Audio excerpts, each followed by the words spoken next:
It started on a rainy Tuesday in March. News came in waves, first as rumors, then as silence, and finally as panic.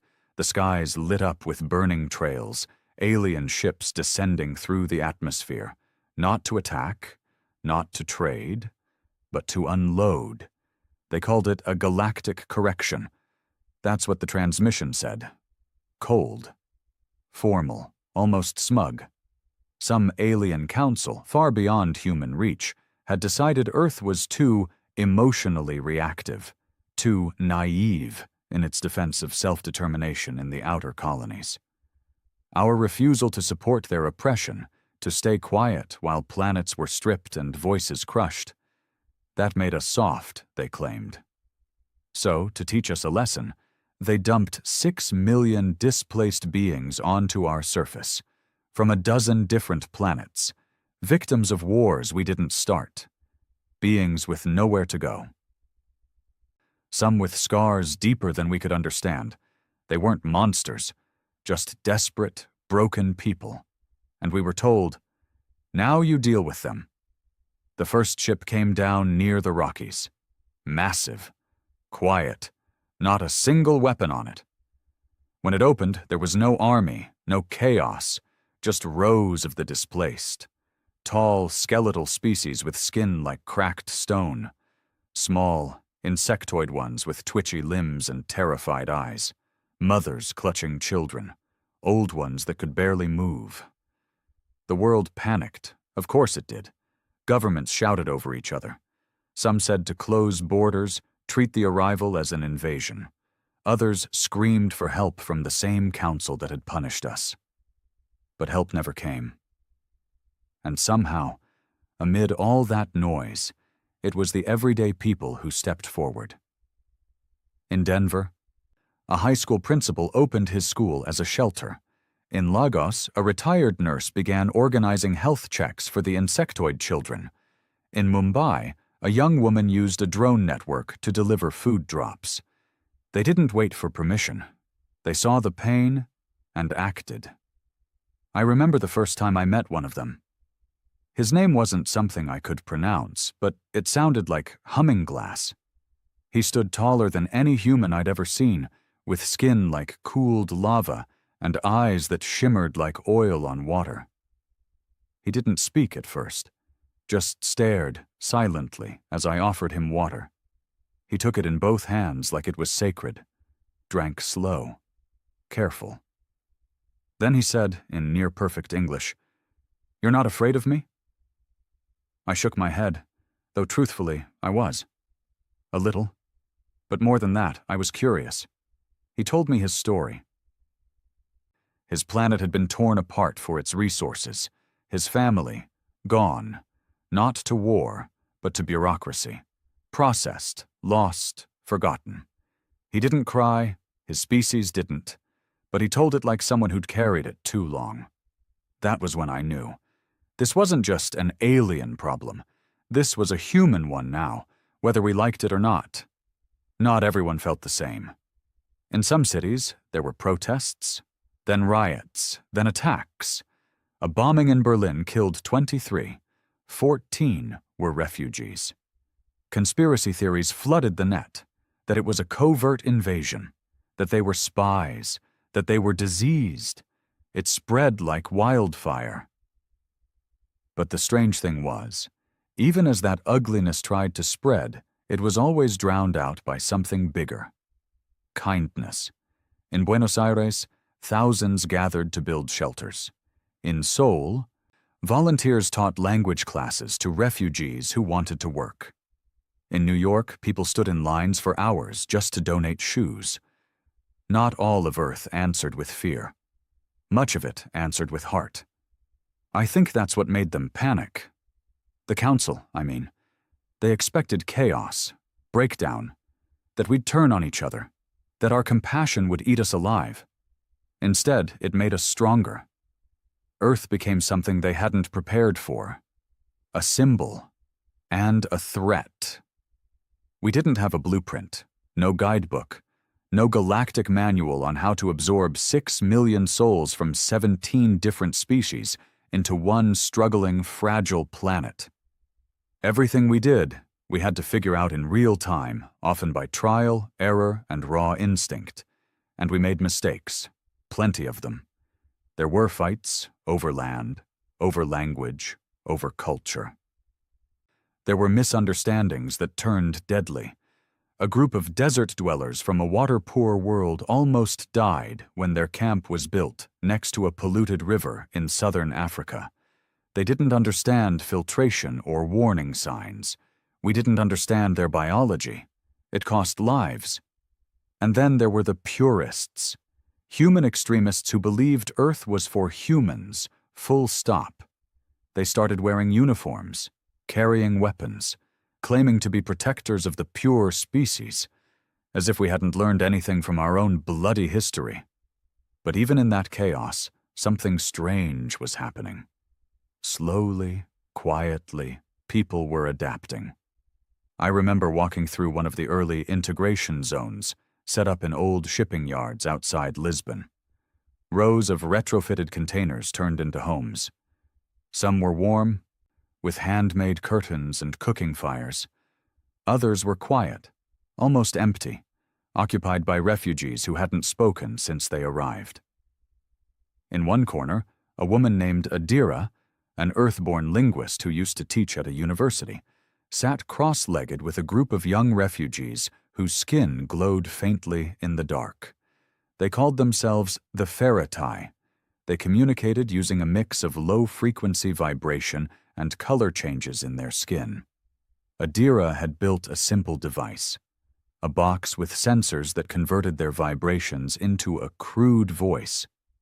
It wasn't perfect, but it allowed for the first real conversations between our species.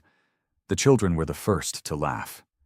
Kids don't care about borders or politics or skin tone, human or otherwise. They just want to play. And once they started, everything else followed. Parents talked, shared food. Stories, losses. In one day, over soup and bad translations, they became neighbors. That was the kind of quiet revolution happening all over the world. Not on government stages, not on the news, but in backyards, shelters, classrooms. And I'll tell you something that always stuck with me. For every loudmouth saying we were being overrun, 10 more were quietly offering blankets or jobs or space in their garage. But the problem was bigger than charity. 6 million refugees meant 6 million beings who needed food, shelter, medicine, education, and a future. Earth was already stretched thin. Climate zones were unstable, economies were fragile. We'd only just begun reversing the damage from our own industrial centuries. And now we were being tested to our limits. So humanity did what it always does when pushed too far. We innovated. In Nairobi, a group of engineers turned abandoned skyscrapers into vertical farms that could feed 20,000 people with almost no water waste. In Calgary, exobiologists developed nutrient packs based on the digestion needs of over a dozen alien species using only plant-based earth materials. In Shanghai, they reprogrammed obsolete shipping drones to deliver aid to hard-hit refugee zones. This wasn't government-led. This was street-level brilliance. It made the council nervous. We weren't supposed to survive this. We were supposed to collapse, or turn violent, or beg for help. That was their gamble when they dumped those ships on us. They wanted us broken, humiliated. Instead, we were rising, but not without scars. I visited one of the worst hit zones just outside what used to be Istanbul. A camp that had turned into a city overnight. Over 300,000 souls, half of them from a species known as the Anzalari. They were photosynthetic, plant-based life forms who needed specific light frequencies to survive. Earth's sun was barely enough. Without supplemental light, they began to wither. The black market saw an opportunity.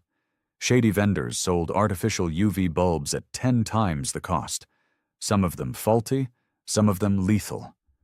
People were dying in the dark, paying to be burned alive, just for the chance to keep breathing. I met a man there. His name sounded like wind through reeds. but he let me call him Solon. He'd been a poet on his homeworld, lost his entire grove during the planetary evacuation. His people didn't have traditional families. Each grove was one collective being, bonded spiritually and chemically. Losing them was like amputating your soul. He still spoke with gentle grace, even while dying of light deprivation. "I do not blame you," he said to me. "This planet is kind, tired, but kind." That broke me a little, because even in his last days, he saw our kindness before he saw our failures. We lost Solon the next morning. The camp held a vigil. Hundreds stood in silence as his remains were buried beneath a sun lamp donated by a group of Brazilian students who'd crowdfunded it without telling anyone. His grave wasn't just a grave. It became a garden, a shrine, a promise. Earth was becoming something new, something not entirely human anymore. And it wasn't long before the council noticed. It began with small incidents. Council supply ships mysteriously delayed. Interstellar communications slowed. Diplomatic envoys ignored. Trade agreements quietly canceled. It was pressure, subtle, legal, polished. They couldn't be seen punishing us again outright, not when half the galaxy was watching. So they used bureaucracy, starved us slowly, made us sweat. But here's the thing about Earth. We were built in struggle, born in war, forged in famine, revolution, and protest. We know how to resist. One by one, planets in the outer colonies began to watch our progress. Some reached out in secret. Others sent observers. And then something unexpected happened. One of the refugee ships, held in orbit because of limited landing clearance, suddenly went rogue. Not towards Earth. Towards the Council's nearest outpost. At first, everyone panicked. Thought it was retaliation. Thought Earth was behind it. But when the ship broadcast its message, the entire galaxy froze. "We were discarded," the voice said. "Not because Earth failed us, but because Earth gave us hope." The ship wasn't attacking. It was defecting. With hundreds of refugees aboard, it docked with the outpost and requested asylum. Not on Earth, but in Earth's name. They wanted to be Earth citizens. Can you imagine that? Aliens, refugees, victims of empire, choosing to wear the name of the planet that took them in, not because we were powerful, but because we were kind. It shattered the illusion. Suddenly, Earth wasn't the problem anymore. The Council was. The narrative began to shift. The story they tried to write, of humans being overwhelmed, broken by our own compassion, was falling apart in real time. And they started to get desperate. 1 week after the defection, 3 refugee camps were bombed simultaneously, not by locals. Not by governments, but by high-tech orbital drones with no known Earth signature. They didn't even bother hiding it. Over 600 died. More than half of them children. The Council didn't claim responsibility. They didn't have to. Their silence said everything. That's when the real question landed on humanity's shoulders. We had shown compassion. We had held the line. But now we had to decide if we would fight, not just for ourselves, but for the millions they silenced, displaced, and buried, and for the future we were building. Together. The decision didn't come easy. Earth held its first truly global assembly in decades. Representatives from every continent. Refugee leaders, scientists, teachers, former soldiers. Voices from every language, every background. The debate lasted for 6 days. But in the end, we agreed on one thing. We weren't victims. We were a beacon, and that meant we couldn't afford to hide. The declaration was short, just a single paragraph, but it shook the stars. To those who seek shelter, Earth is home. To those who profit from pain, Earth will resist. We will not beg. We will not bow. We will build something better, together. From that moment on, we weren't just a planet. We were a movement. It was strange how fast the world changed after that declaration. In the past, Earth only ever spoke in fragments. Governments spoke for nations, corporations spoke for profits, and politicians spoke mostly to hear themselves. But now, for the first time in centuries, we had a unified voice. A messy, imperfect voice, yes, but one forged in fire and compassion. And people listened. It started on the outer colonies, small planets. Mining towns, agricultural hubs, places that had long suffered under the thumb of the Galactic Council, their people treated more like data than living beings. These colonies had been watching Earth closely. Most didn't trust us, not fully, but they saw something new growing here, something raw and honest.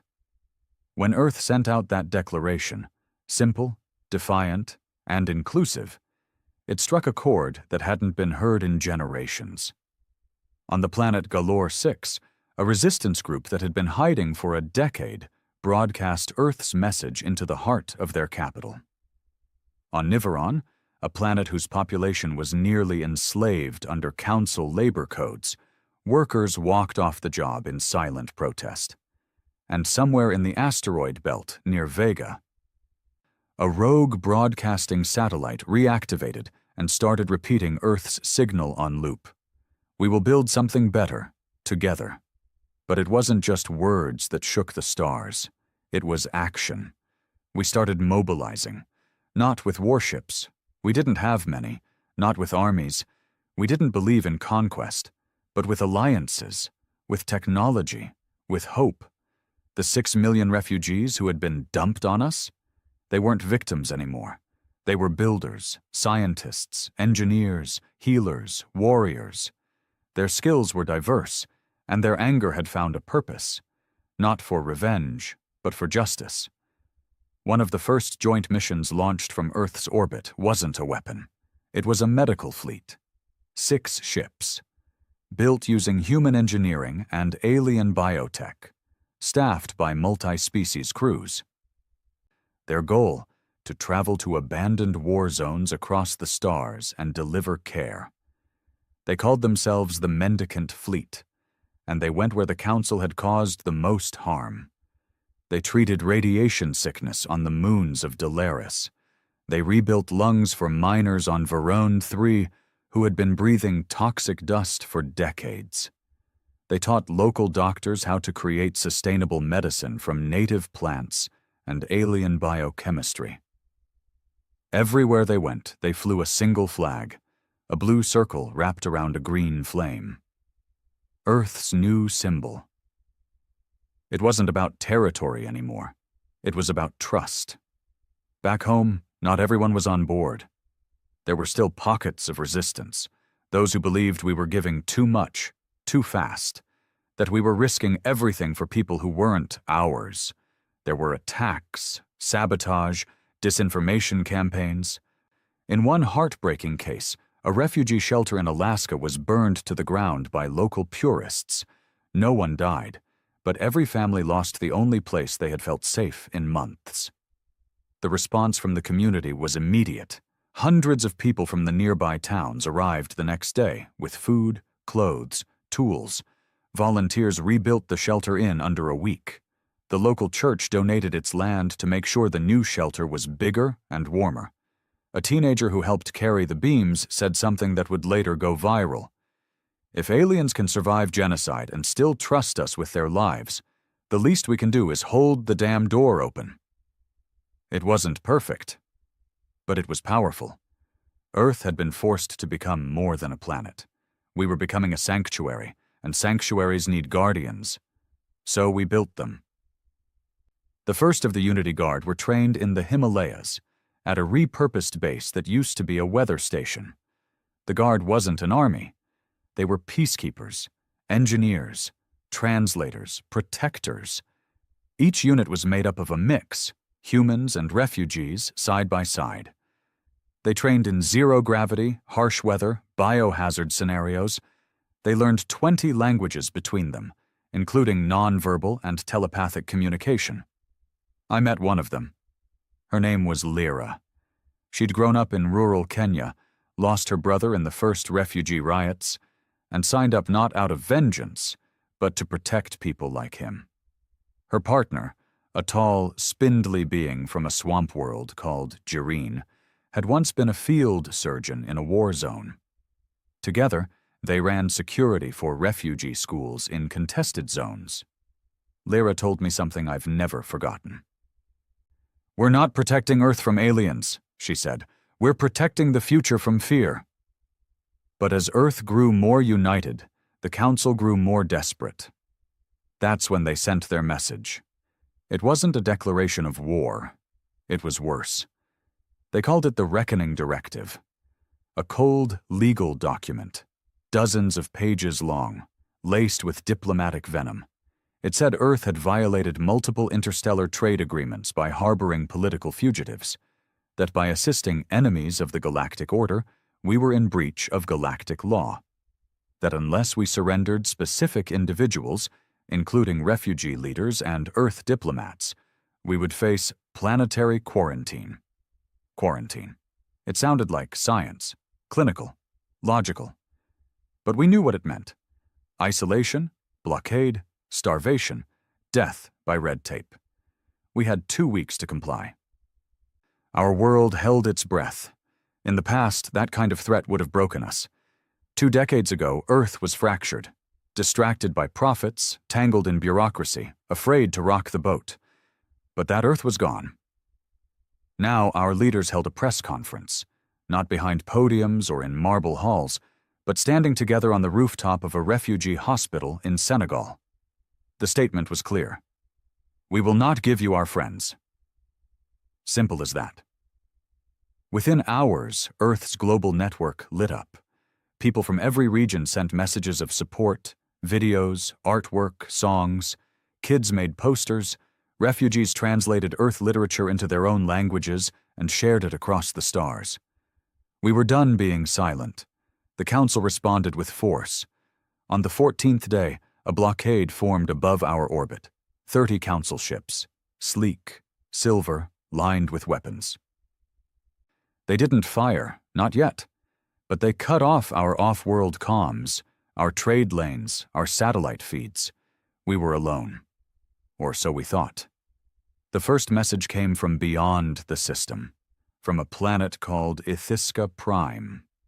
A beacon signal, repeating one phrase, "Earth stands, so do we." Then another, then another. Dozens of colony worlds began to break silence. Ships launched, supplies delivered through back channels, refugee smugglers turned into lifelines. Pirate fleets, once enemies of peace, joined Earth's cause, not for profit, but because, as one said, if Earth burns, the whole damn dream burns with it. Then something happened no one expected. One of the Council's ships defected. Not a refugee vessel, not a pirate, a real Council-certified warship. The captain, a decorated soldier from a race known for their cold logic, sent a single transmission. I was told Earth was weak, but I see now they are just good, and I would rather die for goodness than live for cruelty. He turned his ship around and positioned it between Earth and the blockade. Within hours, 2 more followed, and then 5 more. By the end of the week, Earth had more ships protecting it than threatening it.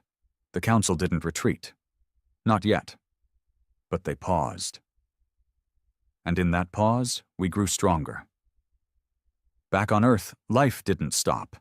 The refugee cities expanded. Mixed neighborhoods formed, blending architecture, cuisine, music. Interspecies schools became normal. You'd hear alien lullabies in human daycares. Humans learning to write with 4 fingers instead of 5. Markets that sold food you couldn't pronounce, but somehow loved anyway. We were changing. And for the first time in galactic history, change didn't mean collapse. It meant rebirth. We had taken 6 million broken lives, and in turn they helped fix us. And that terrified the ones in power. Because Earth had done the impossible. We had turned punishment into unity, cruelty into community, and fear into a force for hope.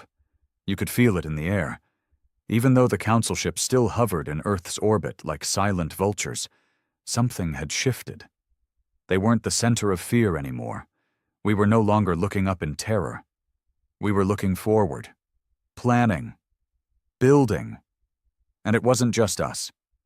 By now, over 30 planetary colonies across different systems had sent encrypted messages to Earth's resistance network. Some asked for advice, some asked for protection. A few were bold enough to send volunteers, refugees who had found safety on Earth now returning to their own worlds, not as victims, but as ambassadors of something new. But with that growth came pressure.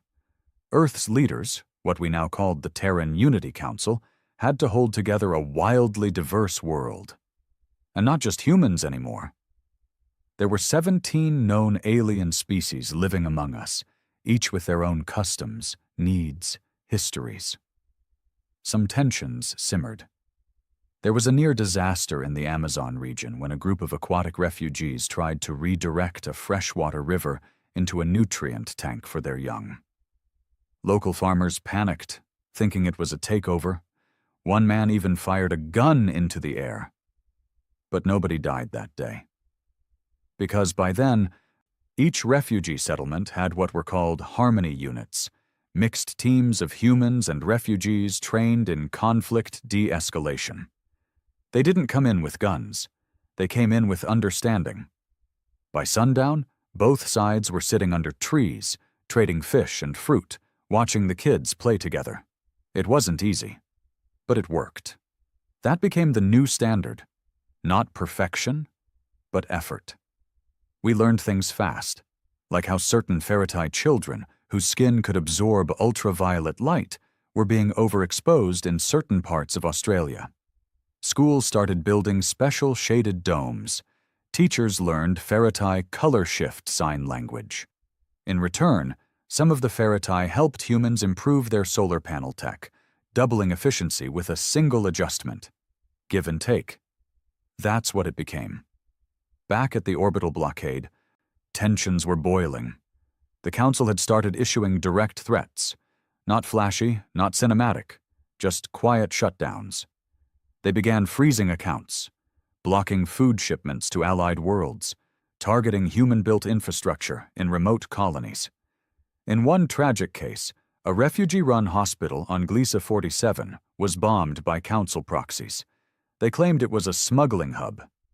But every soul there had a name, a story. 2 of them had been trained nurses from Manila. One was a former street medic from New York. All dead. That changed everything. The Terran Unity Council met in emergency session. This time, they weren't alone. Broadcast live in over 80 languages, including pheromone-based and vibrational formats, leaders from across refugee groups stood beside Earth's representatives, shoulder to shoulder. No suits, no robes, just worn clothes. Tired eyes and quiet determination. The message was clear. We didn't start this, but we will finish it, together. For the first time, Earth officially declared the formation of an interspecies alliance, headquartered in Nairobi, with outposts on Mars, Luna, and the orbital station Maya's Light, named after a little girl who had died in one of the first refugee bombings. But here's what made the alliance different. Every species got a seat at the table. Every decision had to be voted on by consensus, not majority rule. That meant slower decisions, sure, more debates, but it also meant nobody was left out. And in a galaxy ruled by efficiency and domination, that model was revolutionary. We didn't call it a government. We called it a home in progress. The next wave of trouble came from within. There were whispers of betrayal. High-ranking Earth officials being bribed by the Council, data leaks. Someone had tried to sabotage the Alliance's communication grid from the inside. They traced it to a former Earth diplomat, someone who had once argued against taking the refugees in the first place. He'd been feeding the Council information for months, hoping Earth would fall so he could rise in their ranks. When they caught him, they didn't imprison him. They brought him before the council, not to punish, to ask why. He broke down, said he wasn't evil, just afraid. Afraid that Earth couldn't survive this path.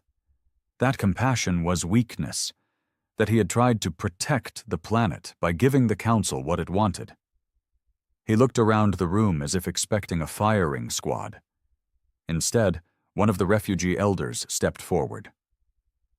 A woman with silver skin and eyes like molten gold. She placed a hand on his shoulder and said, "You were afraid, so were we, but we chose courage anyway, that's the difference." And they let him go. He didn't run, he stayed, helped rebuild the grid he tried to sabotage. That moment was broadcast across half the galaxy. People saw that mercy didn't mean naivety. It meant strength. The council was losing control of the narrative, and they knew it. That's when they stopped pretending. The attack didn't come with warning. No red alerts, no countdown. Just silence. Then fire. 2 ships broke formation and launched kinetic strikes at Maya's Light, the orbital station housing over 4,000 civilians. The station didn't have heavy weapons, just rescue pods and hope. The impact tore through the eastern wing, killing over 100. But something happened that no one, not even the council, could have predicted. The refugees fought back, not with missiles, not with fleets, with their bodies. 4 Faratai engineers, trained in zero-G environments, manually stabilized the oxygen systems by holding open the emergency seals with their own limbs.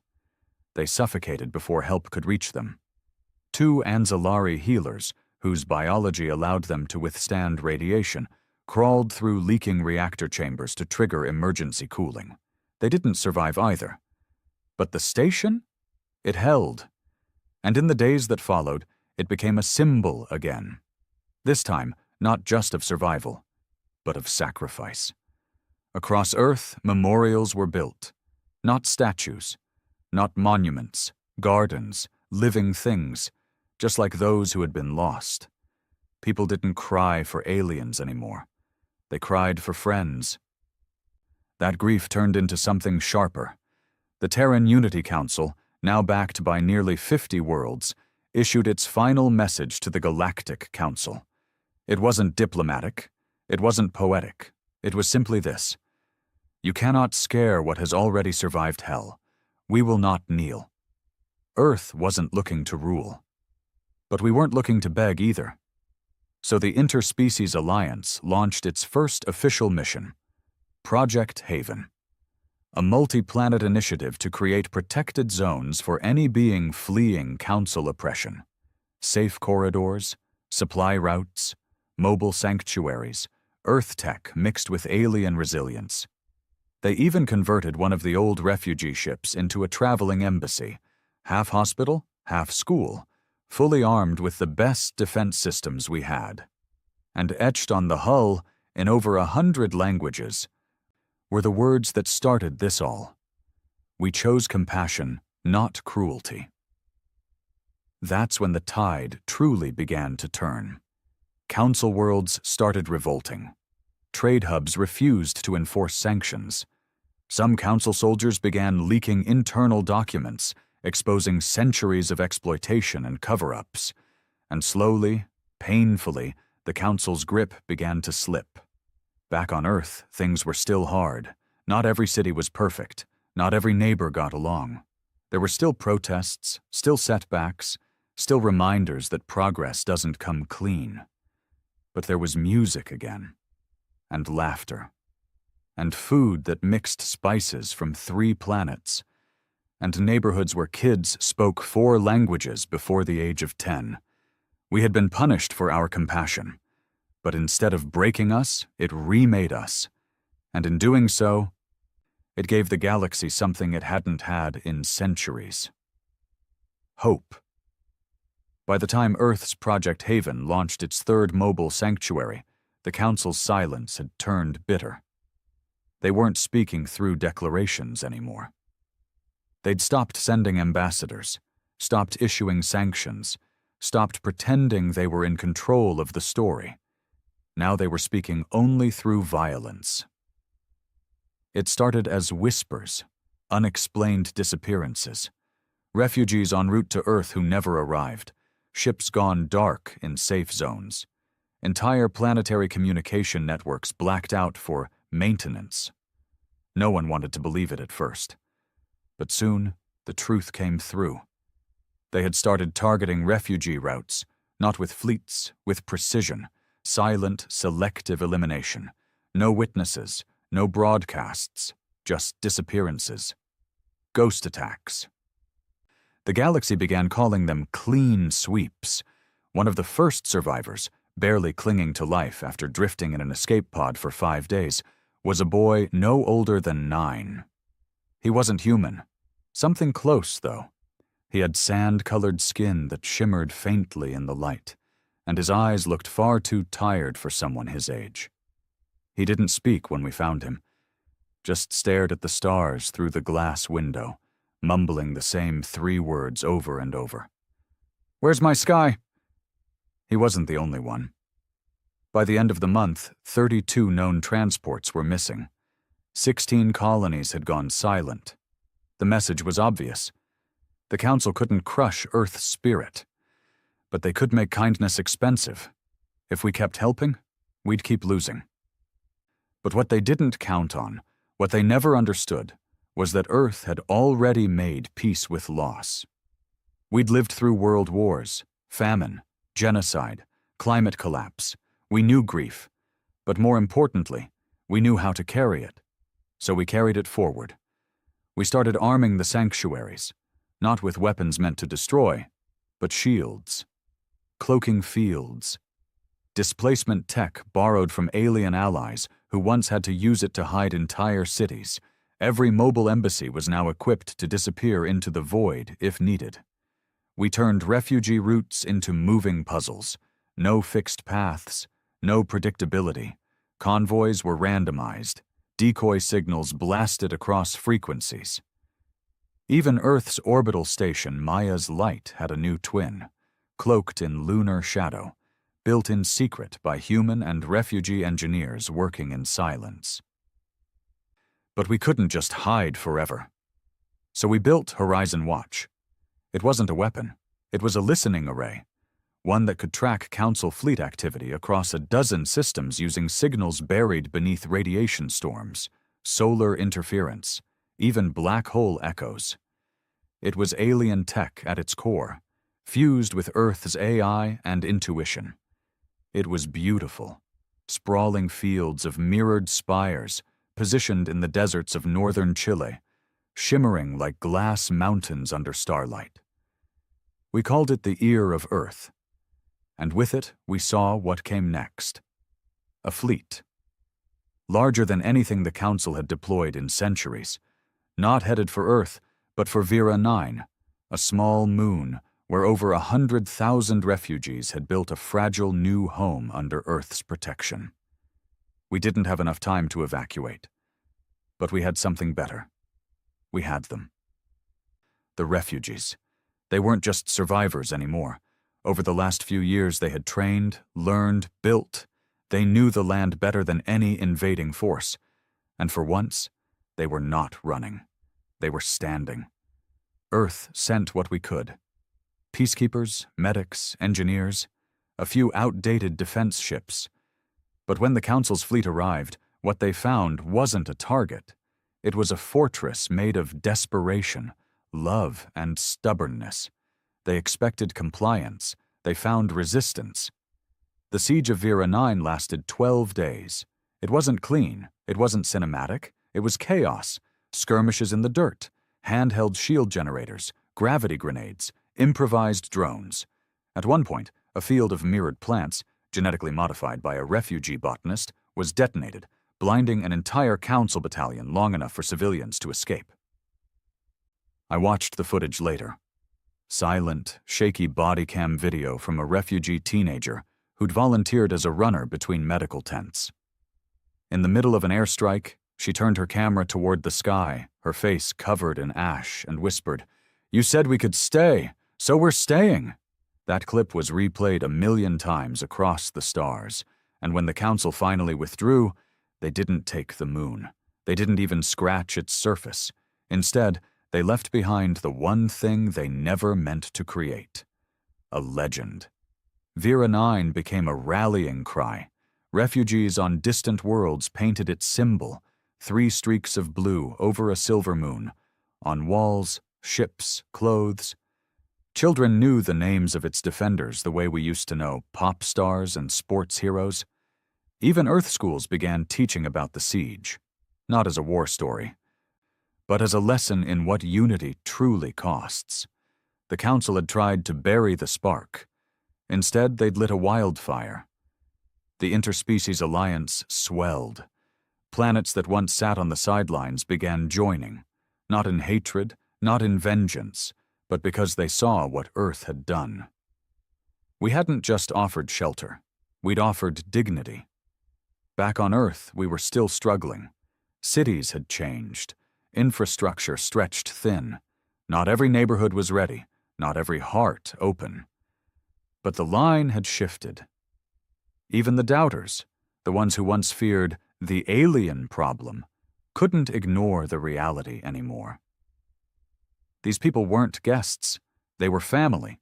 You'd see it in little things. A human grandparent learning how to cook with ferriti spices because their granddaughter had married one. Refugee poets performing in cafes beside punk bands. Construction crews mixing concrete with chitin and sand because a refugee engineer discovered it made earthquake-proof housing. In one quiet neighborhood in New Delhi, a street mural showed human children holding hands with alien ones, dancing under a tree with branches from 3 planets. Below it, the words, "We learned to grow sideways." And that's what we were doing. Not climbing, not conquering, growing sideways, spreading roots, intertwining. But the galaxy was still burning. There were still colonies under siege, still children in transit ships who didn't know what safety meant. And we knew, sooner or later, the Council would try again. That's when the whispers started. An idea. Not from the top, not from any government, but from the ground. People began saying, maybe Earth shouldn't just be a planet anymore. Maybe it should be a symbol, a movement, a place you carry with you, a place not defined by geography, but by values. So the idea was born, the Earthborn Accord. A pact, simple, clear. Any being, human or otherwise, who upheld the values of sanctuary, dignity, and compassion would be considered Earthborn, regardless of where they lived, what they looked like, or what system they called home. No visas, no borders, just belonging. The accord spread like wildfire. Refugee fleets painted Earthborn on their hulls. Colonies in other systems held Earthborn ceremonies. One pirate captain, once feared for raiding council convoys, broadcast a declaration that he would now only attack ships violating Earthborn refugee corridors. He ended the message with a salute, and the Earthborn motto, "We don't run from fire. We carry water." It wasn't official policy. It was louder than that. It was culture. The Council tried to outlaw it, but you can't outlaw an idea once it's taken root in the cracks of empire. We had become more than a planet. We had become a promise. And the Council? They were running out of time, because now it wasn't just Earth standing alone, it was Earthborn. And we were everywhere. It started with a whisper on the fringe worlds, barely a signal, easily missed. A small council base on the cold edge of the Yella system went dark. Then another on Sarun's belt. Then 4 more outposts scattered across the lesser rim. No explosion. No orbital debris. No cries for help. Just silence. It wasn't Earth. Wasn't the Alliance either. The ghost signals weren't ours. But they were carrying our name. Earthborn. That's all the hacked broadcasts said. flashed across empty comms, written in languages some of us didn't even recognize yet, overlaid on old council distress frequencies like graffiti on palace walls. We didn't know what it meant at first. Not fully. But we'd find out soon enough. The council was being dismantled from the inside, not by Earth, not by weapons, but by its own rot, and the people it had crushed for centuries. On Earth, we were still catching our breath from Vera 9, still rebuilding homes, healing bodies, planting gardens over graves. The Terran Unity Council had just signed agreements with 3 more colony worlds, former council planets who now called themselves sanctuary states. But something else was brewing in the background, a tension you could feel in the air. Not fear, not even grief. Something older. Rage. See, compassion had gotten us this far. It built bridges, saved lives, turned enemies into friends. But now? We were staring down a force that had no shame, no apology, no plans to stop. And the galaxy was watching to see if Earth would finally break and become what it was punished for resisting. Cruel. That was the Council's real trap. Make us care so much we lose ourselves. Force our hand. The Terran Unity Council debated it behind closed doors. The Alliance grew divided. Some argued that we had to strike now, that if we didn't, the next Vera 9 would be worse. Others held fast to the principle, no first strikes. We build, we don't destroy, one of them said. That's the Earthborn way. But the people outside those chambers? They were tired. Too many bodies. Too many names carved into metal plaques. That's when the Earthborn Accord began to fracture. Not from abandonment, but from evolution. You see, once an idea lives long enough, it grows teeth. A new group emerged, decentralized, quiet, ruthless in a way that made even Earth's peacekeepers uncomfortable. They called themselves Ashfall. Their message? Simple. We tried peace. Now we burn the chains. They didn't report to anyone. They didn't wear uniforms or fly official colors, but they operated under one banner. Earthborn vengeance. And they started hitting the Council where it hurt. Not civilians, not colonies, but vaults, prison worlds, research labs where species had been dissected in silence, economic servers that funded the slave routes they still denied using. Ashfall didn't leave warnings. They left evidence, broadcasts of what the Council hid, footage of tortured refugees. Audio logs of Council officers laughing about the disposables they dumped on Earth like garbage. Ashfall didn't ask for forgiveness. They didn't want applause. They wanted justice. And for some, that justice looked an awful lot like war. Earth tried to distance itself. Official statements poured out. We do not condone violence. We believe in due process. Ashfall is not sanctioned by the Terran Unity Council. But the truth? Earth knew exactly who some of them were, because some of them used to be us, former peacekeepers, medics who lost entire camps, parents who buried children after council bombings, even some refugees, those who had carried too much pain for too long, had crossed the line. And what do you do when your friends become revolutionaries? What do you do when the oppressed start fighting back on their own terms? Not yours? Earth was no longer just a place. It was an idea, and ideas can't be contained. Ashfall became legend. Council records called them terrorists. Earthborn broadcasts called them martyrs. Colonies whispered their names like prayers. In 1 year, they dismantled 17 council systems from within, without a single fleet. But there were consequences.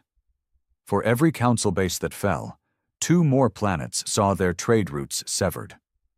The council responded with new tech, silence bombs that erased digital records, comms, even memories if dropped too close to populated zones. One sanctuary world, Tolvan, went completely dark after a silent strike. 500,000 people, gone from every signal map. That was the tipping point. Earth could no longer sit at the edge, hoping diplomacy would hold. The Terran Unity Council met in emergency session again, this time not on Earth, but on Maya's light, floating above the very planet that started it all. The debate was fierce. Some delegates demanded we call Ashfall what it was: dangerous, uncontrolled. Others said they were the consequence of our inaction. But the deciding voice came not from a human, but from a refugee leader named Reyna, an Anzalari elder who had survived 2 council purges and now led over a dozen settlements on Mars. She stepped forward, slowly, spine bent by years of grief, and spoke without notes. "Peace," she said, "is not the absence of pain. It is the promise we make to not pass it on." She paused, her golden eyes scanning the room. "And what promise do we keep when we bury our dead and let their killers eat in silence?" No one interrupted her. She kept going. "We cannot pretend anymore. The Council does not want our peace. It wants our surrender. And if Ashfall burns too bright, it is because we let the fire spread by standing still." In the silence that followed, Earth made its hardest decision. Not to go to war, but to step out of the shadow. From that day forward, Earth declared itself an active resistance state. No more neutrality, no more polite protests, but still no revenge. Our first act wasn't a fleet. It was a firewall. We used every satellite, every drone, every ship to build the Exodus net, a digital, interstellar lifeline that would guide any refugee, from any system, to safety. It could override council blockades, bounce off pulsars, embed coordinates in music. It was everywhere and nowhere. People started calling it the heartbeat of Earth. Even council citizens, those still trapped inside, found ways to reach it, whispered it into their radios, painted its symbols on the backs of credit chips. And Earth answered. Ships flew. Corridors opened. Refugees arrived not in desperation anymore, but in resistance. Ashfall kept operating. Earth kept building. And the Council? They were beginning to implode. More and more internal splits, uprisings on wealthy council worlds, defections from elite soldiers who'd seen too much. Even a few high-ranking diplomats began asking questions on open channels, begging for mercy, offering deals. But Earth was done making deals. You don't negotiate with people who throw children into fire. We didn't want control. We wanted freedom. And for the first time in galactic memory, freedom wasn't being handed down from emperors or councils. It was being built slowly, painfully, by the broken, the lost, and the angry. By the Earthborn. And now? Now the galaxy was waiting to see what came next. Because compassion got us here. But what would carry us forward? The answer wasn't a ship. It wasn't a weapon. It was a whisper. Quiet, steady, carried from one broken soul to another. We're still here. And that was enough. By the time the second solar ring was completed around Earth, we were no longer considered a backwater planet. No longer a punishment zone. No longer the soft, emotional little world that council elites once mocked in closed sessions and war room whispers. We had become a lighthouse. And lighthouses don't move. They stand tall in the storm. That storm was coming fast now. The council wasn't collapsing all at once, but the fractures were deep. Internal betrayals, economic failures, whole star systems peeling off like burned skin. Some of their own leaders fled to Earth, seeking asylum. One by one, the pillars they'd built their empire on, fear, dominance, isolation, began to crumble. But that made them dangerous. Empires don't die quiet. They rage, they lie, they claw at the air, dragging down anyone they can before their final breath. And Earth? We were now their greatest shame. Their mistake that wouldn't vanish. 6 million dumped lives had become 6 million sparks, and now the fire was in every system. But we weren't celebrating, because we hadn't won yet. Victory wasn't a speech, it was survival. And survival meant staying human, whatever that now meant. You could feel the tension in the capital of the Terran Unity Council. No longer just Nairobi, but all of Nairobi. Fused with refugee-built extensions, elevated gardens, winding biostructures from at least 9 different species. It had grown into a living organism of its own. They called it Umoja now. Unity. And in Umoja, everyone walked with purpose. Refugee engineers, Martian terraformers, Earthborn peacekeepers. Even kids had jobs. Small ones, like tending shared crops or recording oral histories from the elders. Every street corner had both grief and music. We'd lost so many. Viranaim still had open memorials. Tolvan remained dark. Nothing had come back from the silence bombs. Entire families still waited, refusing to believe the worst. But we moved forward anyway, because hope didn't mean forgetting. It meant carrying. One of the most surprising things was how Earthborn culture started to form. Real culture, not just survival. Not just doing the right thing, but art, beliefs, celebrations. The Ferritai and humans co-created a seasonal ritual called the Blooming, celebrating survival, where refugees painted one another with bioluminescent dye and told stories of people who were gone. Not sad stories, funny ones, beautiful ones. They said it helped grief grow flowers. One Earthborn poet, just 16, wrote a line that spread across 5 planets in a week. The council gave us ashes, we made soil. But as we bloomed, the shadow above us darkened. The council wasn't done. And this time, they weren't coming with quiet assassins or economic tricks.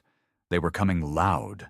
The last great fleet of the council, 70 ships strong, 5 planetary siege-class carriers, war-tested and blood-soaked, gathered outside the Kiros expanse. That region was one hyperspace jump from Earth. They didn't even try to hide it. They wanted us to see, to feel the pressure, to crack. Some of our allies panicked. Smaller colonies begged us to back down, to beg for terms. Others promised troops, ships, anything. But they knew, and we knew, that if that fleet landed, no force on Earth could truly stop it. But maybe stopping it wasn't the goal. The Terran Unity Council didn't issue a battle order. They issued an invitation.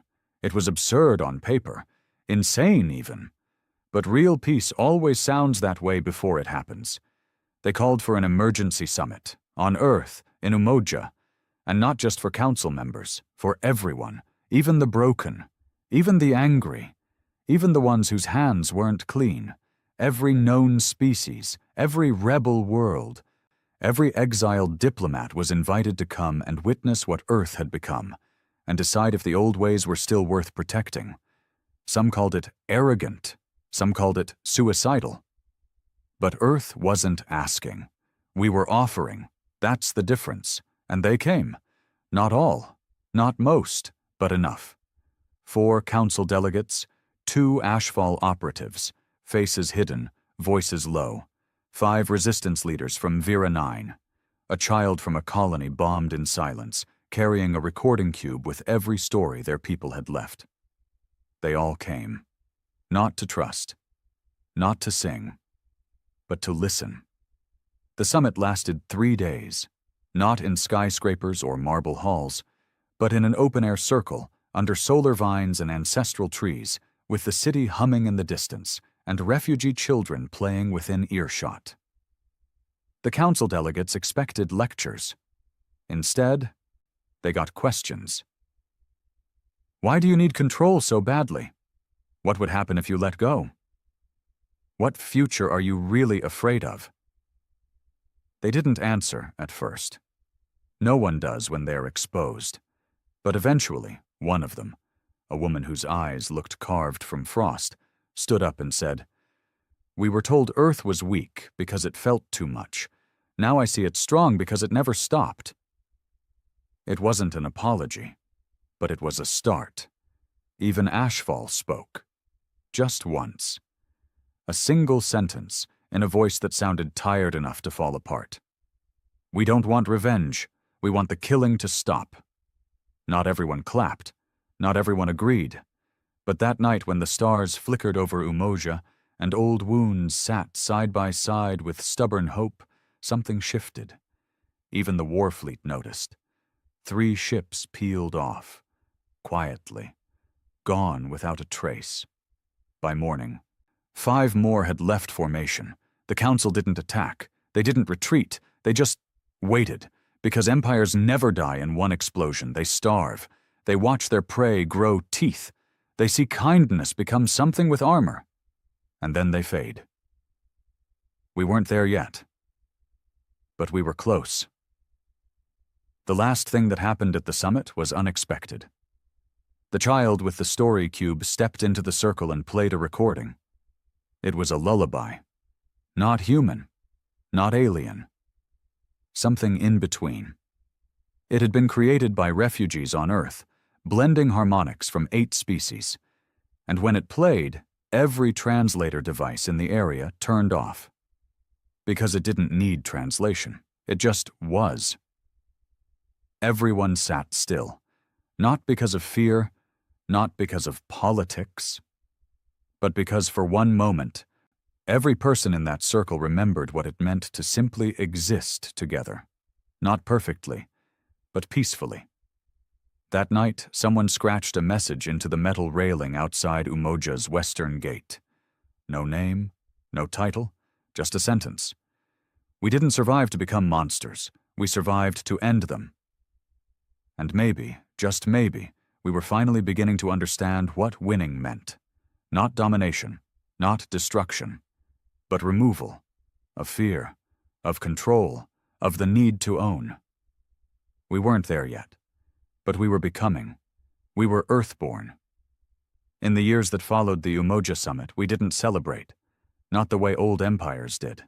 There were no parades, no flags planted on conquered soil, no holograms of dead leaders with victory speeches echoing through artificial skies. There was just quiet work, healing, fixing what was broken, and planting things where nothing had ever grown before. That's how it ended. Not with a single battle, not with one final weapon, but with a slow, stubborn refusal to let hate live any longer. The Council didn't collapse all at once. It rotted, from the inside. More member systems broke away. Their own citizens refused to obey orders. Some Council officers refused to follow bombardment commands.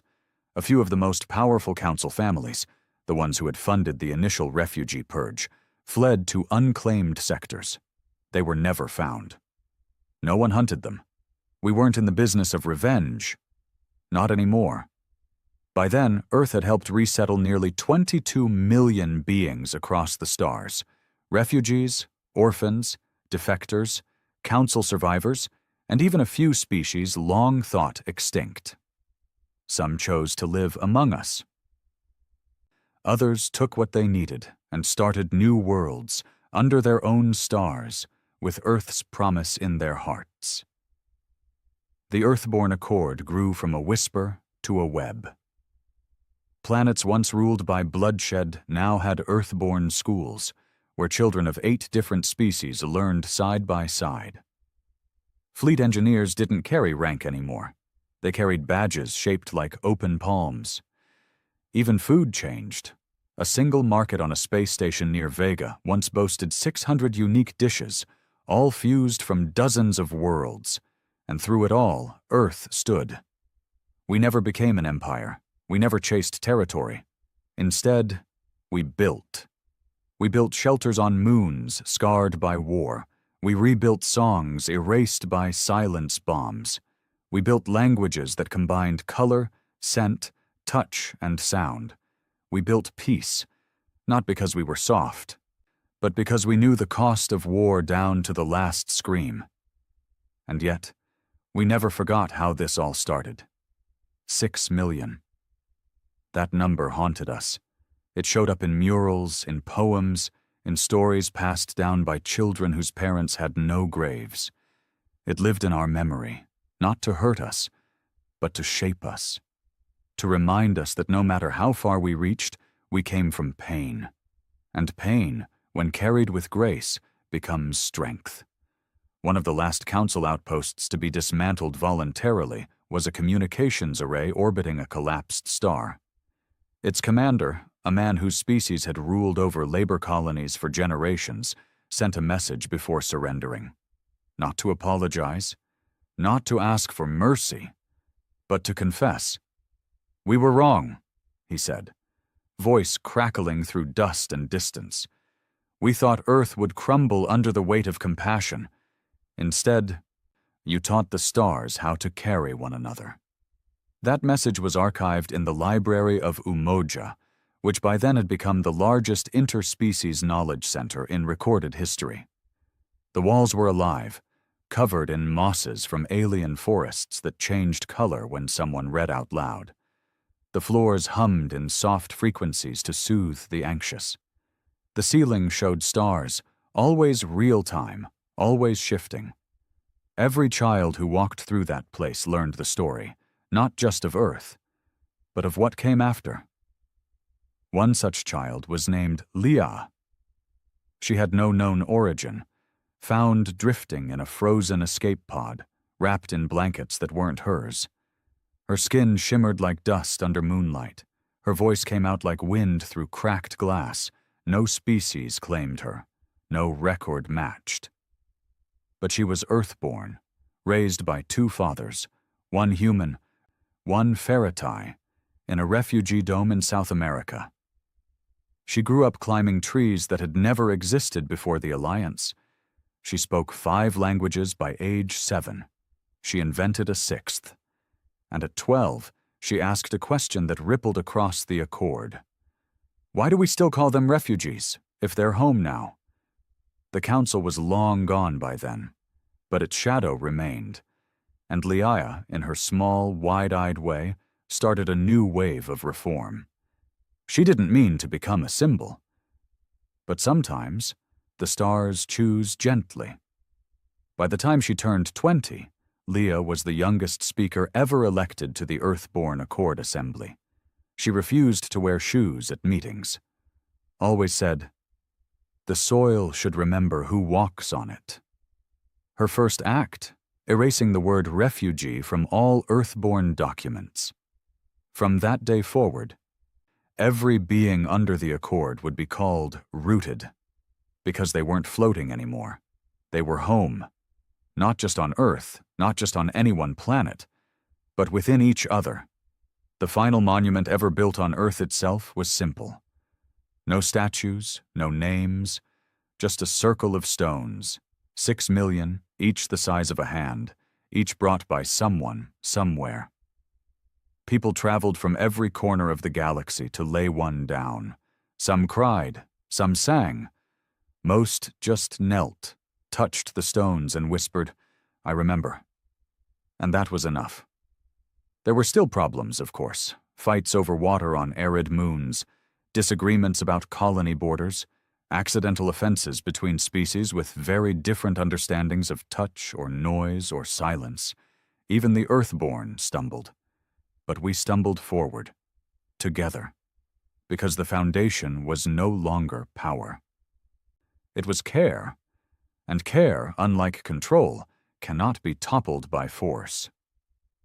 Years later, a new generation would ask, wide-eyed, innocent, did they really dump 6 million people on Earth just to punish it? And the old ones would nod, gentle and tired. Yes, they thought it would break us. Then the children would ask, but it didn't? And the answer would always be the same. No, they'd say, we didn't break, we blew